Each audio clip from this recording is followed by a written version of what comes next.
कभी हार न मानना। बहरे मेढक की कहानी। एक वन में दो मेढक रहते थे। दोनों में बहुत गहरी दोस्ती थी। दोनों हमेशा एक साथ रहते तथा एक साथ खेलते कूदते। एक बार दोनों खेलते खेलते एक गहरे गड्ढे में गिर गए। गड्ढा इतना गहरा था कि दोनों उसमें से नहीं निकल पा रहे थे। निकल न पाने के कारण जोर जोर से चिल्ला भी रहे थे। उन दोनों मेंढकों की आवाज सुनकर आसपास के कुछ और मेढक गड्ढे के पास इकट्ठा हो गए। उन दोनों को देख सभी मेढक बोलने लगे, तुम दोनों अब इस गड्ढे से कभी बाहर नहीं निकल सकते क्योंकि गड्ढा बहुत गहरा है, इसलिए तुम दोनों निकलने का प्रयास भी मत करो।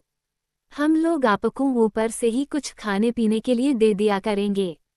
सभी मेढकों की बातें सुन पहले वाला मेढक ये सोचने लगा कि मेरा अंतिम समय आ गया है। अब हम यहाँ से नहीं निकल सकते तथा यहाँ से अब हमें निकलने का प्रयास भी नहीं करना चाहिए। जबकि दूसरा मेढक प्रतिदिन उस गड्ढे से ऊपर चढ़ने की कोशिश करता और गिर जाता, ऐसा वह हमेशा करता था। लेकिन पहला वाला मेढक उसे ऐसा करने से मना भी कर रहा था। फिर भी वह दिन प्रतिदिन थोड़ी थोड़ी और ऊंचाइयों पर चढ़ता जा रहा था। जबकि पहले वाला मेढक दिए जाने वाले खाने पर आश्रित रहता और हमेशा चिंता में डूबा रहता, जिसके कारण सोच सोचकर अब वह बहुत कमजोर हो चुका था।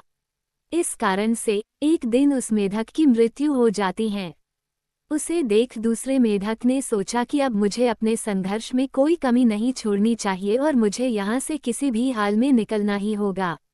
इस बार उसने अपनी पूरी ताकत गड्ढे से निकलने में लगा दी। अंततः वह मेढक उस गड्ढे से बाहर निकल गया। जब वह बाहर आया तो एक मेढक ने उसे इशारों से पूछा कि आप गड्ढे से बाहर कैसे निकले, जबकि हम लोग ऊपर से यह बोल रहे थे कि तुम कभी भी इस गड्ढे से बाहर नहीं निकल सकते।